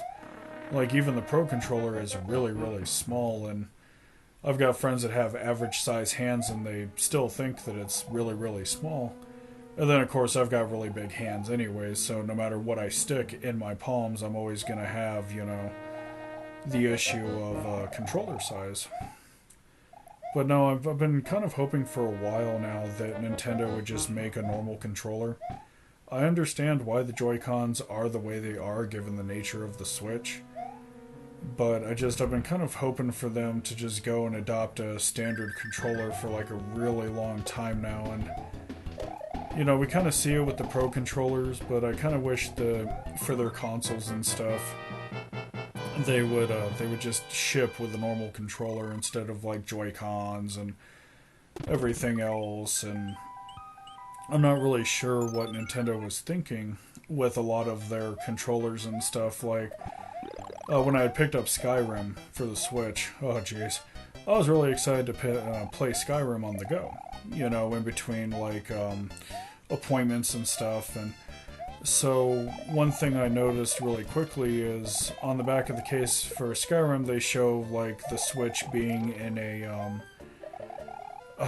being in a standard position where, you're going and the kickstand is up for the Switch and you're using it like a mini television while you have a Joy-Con in each hand, and they're just not comfortable. And so I think Nintendo, starting with the NES, they've only really made 2 good controllers, and, well, 3. if you count the Pro controllers, but the only good controllers they've ever made are literally the SNES controllers, the GameCube controller, and the Pro controllers. Whereas everybody else, I think, has a much cleaner track record of it. Like Microsoft had an okay controller with the original Xbox, then they tried doing the S type of it, and it wasn't overly great. And then PlayStation, well, Sony in general, they've kind of evolved as time has gone on, and their controllers have become more and more comfortable. It's only Nintendo that seems to be struggling with just really basic stuff. So it really, looking back on the entire history, mostly with Mario and stuff, it kind of makes you wonder why the hell, they couldn't really get behind the standardization of controller design.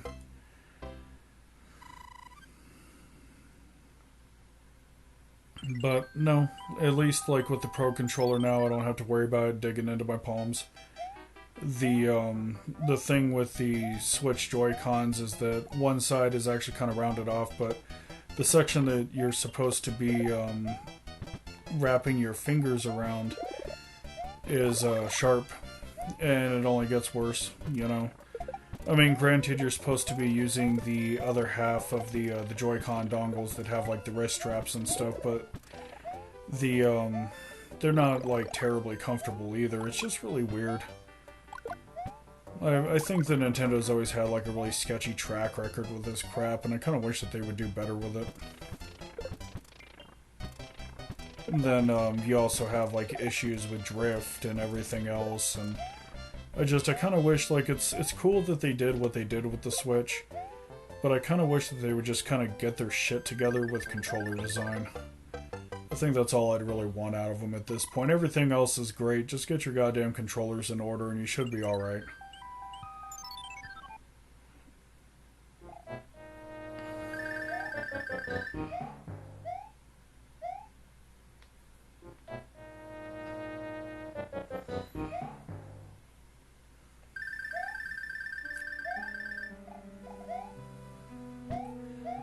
God, it's hard to believe that we're already coming up on the end. I used to actually find this particular level, like, really tough, especially with the womps and crap. Like, having to run against the lines like that while dodging them and then jumping over a bunch of stuff. I actually like this level because I feel it actually has pretty good design to it.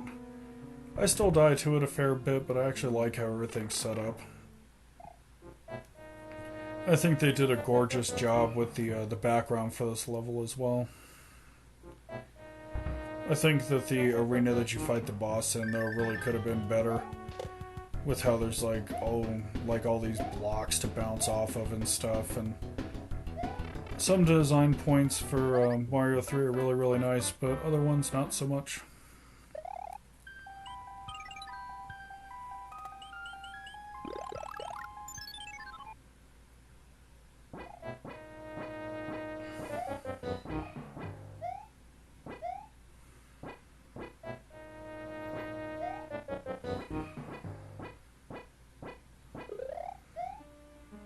I think it's nice how we have these little ghost bars here, and little ghost heads pop out, and they always look so pissed off when they do.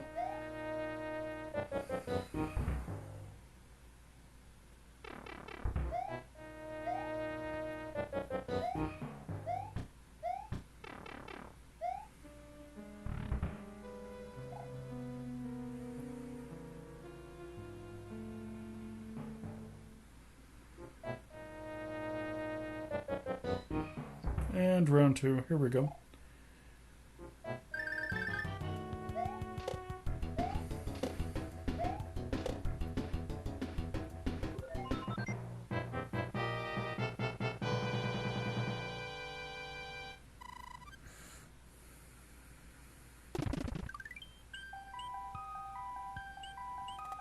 Look how angry that mole is. Just walking around all angry and stuff.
I think I've always been grateful that whenever the boss disappears, all his projectiles disappear with him. Can't imagine how horrible it would be to defeat the boss and have one of those projectiles bump into you and kill you. Ugh.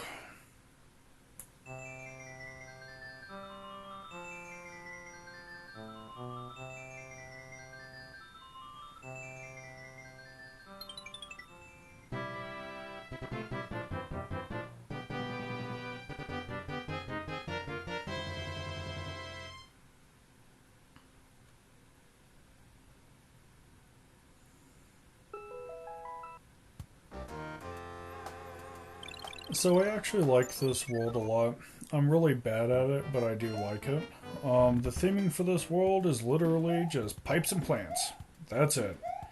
Nothing more, nothing less, just pipes and plants. I remember growing up as a kid trying to go and make it to this point in Mario. I remember this portion would always scare the hell out of me because of all the plants, and sometimes I would just feel kind of overwhelmed about it. One thing I didn't really particularly care for this world is there's like a ton of pipes to visit. They all lead somewhere, and 9 times out of 10, it's not where you want to go. I never really, I don't know. I never really liked that. It's not a bad aspect per se. It kind of hammers home the point of everything being like very, well, for lack of a better term, very wormy. You know, multiple holes to go down, but I never really liked it too much. I liked the concept, I think, but I just didn't really like the execution and stuff. It's fun to do, but it only goes so far, I think.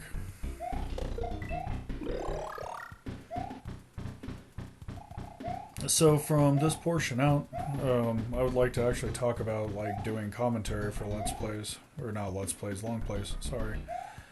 And I think that I'm probably going to be cutting back on them a fair bit.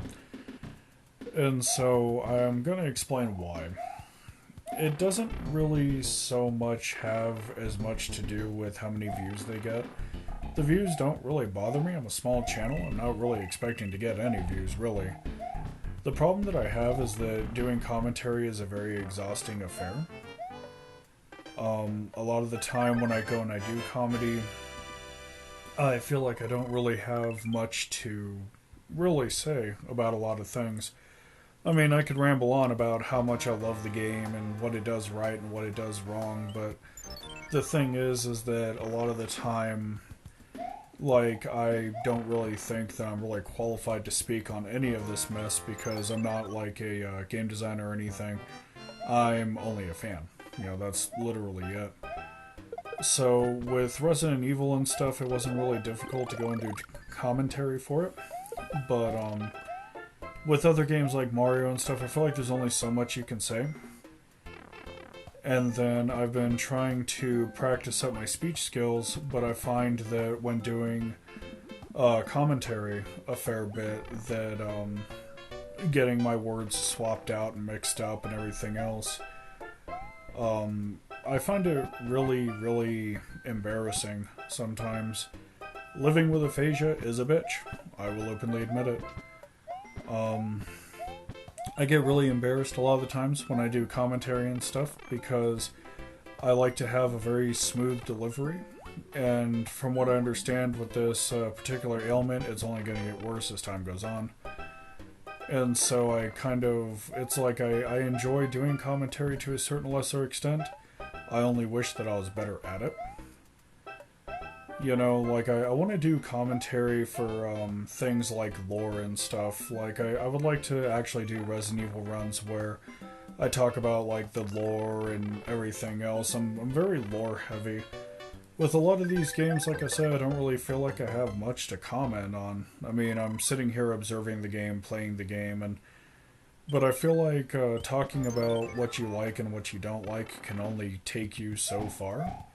I mean, you could deep dive into mechanics and stuff, and, you know, there's other things that you can do as well, but I don't really feel like I'm very effective at it. A lot of issues that kind of compound as well is me trying to go and find words a lot of the time. My brain is kind of always searching for words, which is why a lot of my speech kind of comes out as garbled.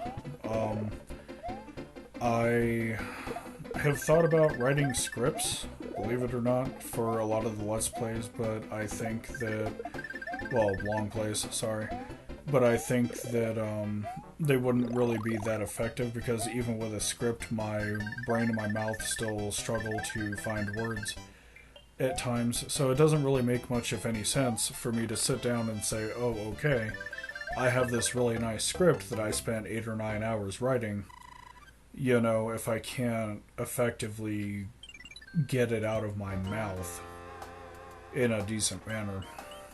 So I've thought about it a lot, and what I would really like to do with my long plays is function more on the gameplay. I feel like by going and trying to do commentary for each and everything that I play, it doesn't really feel like it's natural. You know, like, it kind of feels like it's forced to a certain extent because there was, when I started doing this, there was actually 2 groups of people. There were the folks that were watching my stuff to sleep, which is the original reason why I'm here. And then there were those that wanted commentary to understand how I can play games with low vision. Well, the thing is with all my other commentaries, I've covered this.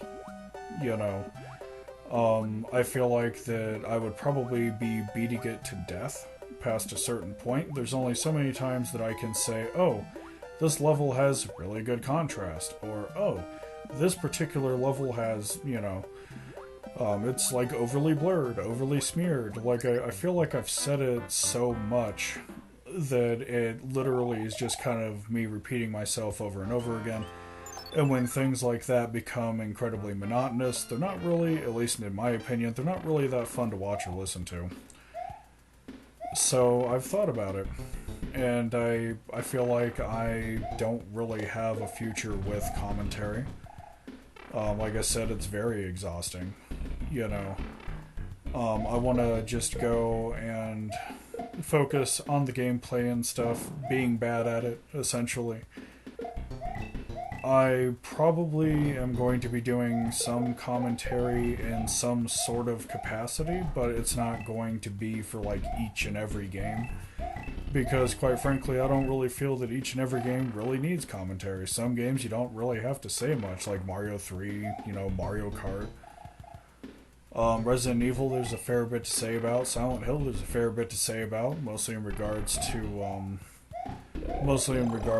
design and things like that. You know, a lot of my commentary I could talk about life memory and stuff and what it was like playing a lot of these games back in the day, but that could be really boring really fast. You know, there's just like a lot of things to consider with commentary. Another thing that kind of aggravates me a little bit is so when I talk, my brain translates it as having a lot of emotion in my voice. But when I actually speak, and then I go record it and play it back, I realize how monotone I am. And man, I really, it really kind of makes my skin crawl to literally hear myself talk. Because it doesn't quite have the, it doesn't quite have the emotion that I want it to have. Like, when I'm talking, the way that my brain processes it, it sounds like it has tons of emotion. And so it sounds comfortable, but when I'm actually going and recording it, listening back on it, it doesn't sound like what it sounds like in my head when I speak. So it sounds really weird. Like, monotone is good for deadpan humor and stuff, but I find that it's not really good for commentary. I feel that with commentary there should be more enthusiasm, essentially. So the problem with me is that with the way that my brain kind of processes audio, it sounds about as lively as it needs to be, but when I go back and listen to it, it's like, oh, okay, we're doing this today, blah, blah, blah. And I really just didn't want that. I want to have, like, more life in my delivery, but I find myself asking the question of how do I do it when it already sounds like that on my internal audio. So it's just one of those things. I think about it quite often. With the channel in general, I'm always thinking about, like, how can I make it better? You know, how can I make it better? How can I improve? You know, what are my weak spots? Blah, blah, blah. You know, the list goes on, essentially. So I don't know. I'm not really sure how to improve on it. Like, I could try to do an exaggerated form of speaking to really kind of hammer it home and try to kill the deadpan nature of it. But I don't really think that it would feel very good to do. So it kind of weighs on me a little bit. I think, like, I enjoy making the videos and stuff. They're a complete and utter blast for the most part. But I just wish that I had spoke a little bit more differently. You know, I wish my voice actually sounded on the outside like it does on the inside with how my internalized processes are.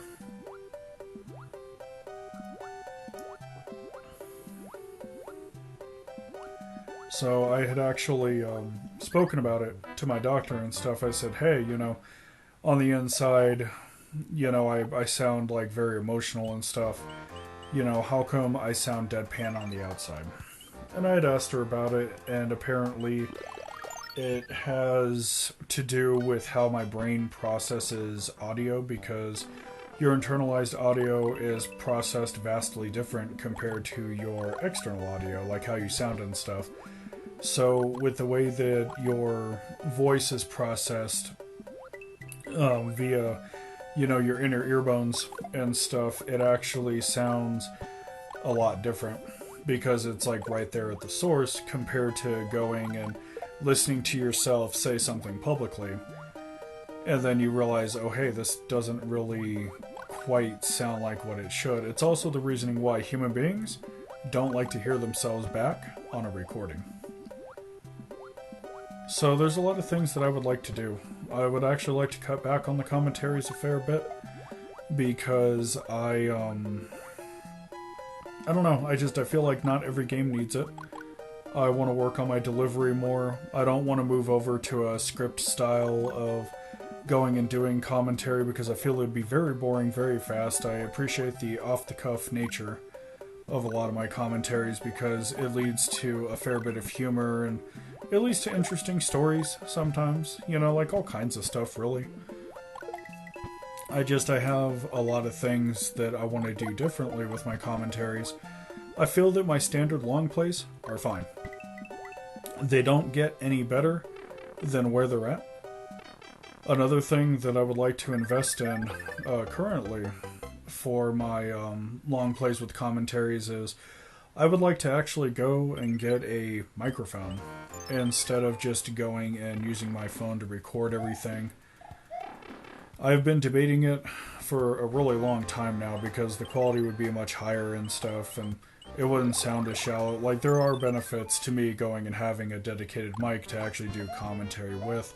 I already know how I want the equalizer to be for the most part, but the big question I found myself asking is, do I want to do a dedicated wired mic or do I want to get like a Bluetooth mic or whatever the case may be? So it's something that's been on the docket for quite some time. It's something that I've considered for quite some time. I got the controller woes squared away, and I find that as I grow, you know, as I continue to do this, I have other things that I want to change. Initially, I had thought the thought process was, oh, well, my commentaries are what they are, it is what it is, they're fine the way they are. But the more that I actually go back and look at them and scrutinize them, the more that I realize I have a lot of work to do if I am going to continue doing it. So it's a lot that kind of weighs on my mind a little bit, you know, and I find that, you know, like, I'm not so much in it to produce the, like, top shelf quality that you're probably going to see with, like, a lot of larger YouTubers and stuff. I'm in it to go and have a specific quality that I find comfortable. And so with the controllers, like when I was going and doing long plays, I was like, God, man, the delay on these pads is really bad. Well, I've already addressed the game pads and stuff, and now it's time to address things like audio. Video is already fine. It's functioning the way that it's intended to function. But with audio, I'm not quite where I want to be in terms of like where the commentary is at and how it sounds. Game audio sounds great. You know, like everything sounds great except for the commentary. So it's something that I've been wanting to work on, and I'm not really sure how to go about doing it. I had a couple of recommendations to actually go and get a pair of AirPods and just record off of that. You know, like I've had recommendations to go and get a standardized microphone for the Mac. You know, like it's just been like a lot of things, I think. There's been like a lot of options to look at, but I want to have I want to practice having like more of a more of an emotional delivery, I think, in terms of how everything shifts with my delivery and stuff. You know, everything just sounds a little too flat. You know, it's way too flat for what it is, and the more that I go back and listen to these commentaries and stuff, the more I realize that I'm not quite where I want to be. So, it's something that I think that I'm going to be practicing more. You know, it's just something that I've been wanting to do for a while now, and if I have to step back to practice it, to get better at it, it's something that I'm willing to do. Like, I don't want to sit here and keep going and doing commentaries that sound flat and lifeless, and it's just not a place that I want to be at, you know? So, if I do continue doing commentaries, it's going to be, like, really limited. Like, until I get better, I feel that it's just best to, kind of cut back on it a fair bit. I also would like to do commentaries on games that I'm more passionate about. I mean, I enjoy all these games, but not every game I'm super passionate about. Like, I'm passionate with Resident Evil, Silent Hill, quite a few other games, but I feel like that, you know, I don't want to do commentaries for every single game because I don't really know what to say about every single game. You know, I want to have commentary that's more meaningful, I guess is what I'm trying to say.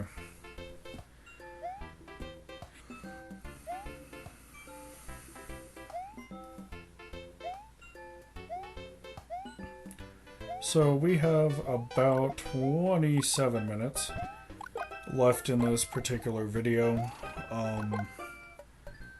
There really isn't much left to say about the game. I could literally whine about the 8th world quite a bit. The 7th world is pretty much self-contained. So this is literally, for me at least, this is literally going to be the end of the commentary. I feel that it has ran its course, you know, quite a bit. So I'm going to go ahead and I'm going to end this commentary here. For those that stuck around, I greatly appreciate it. For those that enjoy it, I greatly appreciate it even more. I hope you guys have a wonderful day. I'm looking forward to hopefully making some more content. And until next time, take care.